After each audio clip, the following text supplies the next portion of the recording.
বাংলাদেশ থেকে পাট ও হালাল পণ্য নিতে আগ্রহ প্রকাশ করেছে পাকিস্তান। দুই দেশের মধ্যে নবম যৌথ অর্থনৈতিক কমিশনের বৈঠক শেষে দেশটির জ্বালানি মন্ত্রী আলী পারভেজ মালিক এসব কথা বলেন। বৈঠকে বাংলাদেশের কৃষি, আইটি, খাদ্য, বিমান এবং নৌ যোগাযোগ খাতে বাণিজ্যিক সম্পর্ক বাড়াতে দুদেশ আগ্রহ প্রকাশ করেছে বলেও জানান অর্থ উপদেষ্টা ডক্টর সালেউদ্দিন আহমেদ।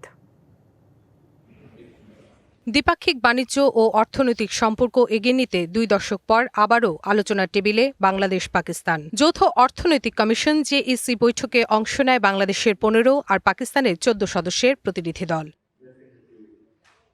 সোমবার আগারগাঁওয়ে পরিকল্পনা কমিশনে বৈঠক শেষে অর্থ উপদেষ্টা জানান, কৃষি, আইটি, খাদ্য, বিমান এবং নৌযোগাযোগ খাতে বাণিজ্য বাড়াতে সম্মত দুই দেশ। সার্কের পুনরুজ্জীবন নিয়েও কথা শুরু হয়েছে। বিমান যোগাযোগ, শিপিং সব হয়েছে, আপনারা দেখতে পারবেন। প্রত্যেকটা আইটেম নিয়ে আলোচনা করেছি এবং মোটামুটি যেগুলো আমরা এগ্রি করেছি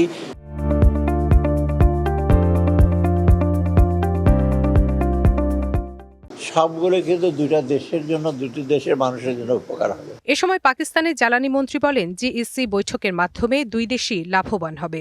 ঔষধ, পাট ও কৃষিপণ্য আমদানিতে আগ্রহ রয়েছে পাকিস্তানের। The trade volume between us is less than $1 billion.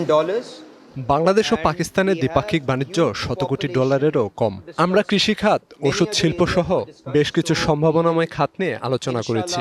আমরা পাট ও পাটের বাইরেও অনেক খাত থেকে পণ্য নিতে চাই।